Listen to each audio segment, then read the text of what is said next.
Israel के सुरक्षा अधिकारी ने बताया कि शव के परीक्षण से अब तक ये पुष्टि नहीं हुआ कि क्या ये सिनवार का ही शव है। सिनवार 7 अक्टूबर 2023 को इजराइल पर हमास के हमले के मुख्य साजिशकर्ताओं में से एक था। इजराइल ने गजा में अपने जवाबी अभियान की शुरुआत से ही उसे खत्म करने का संकल्प ले रखा है। पूरे युद्ध के दौरान सिनवार सार्वजनिक रूप से कभी सामने नहीं आया।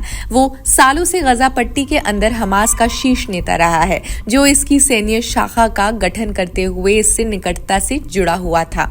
जुलाई में ईरान की राजधानी तेहरान में इजराइल के हमले में इस्माइल हानिया की हत्या के बाद सिनवार को समूह के शीर्ष नेता के रूप में चुना गया।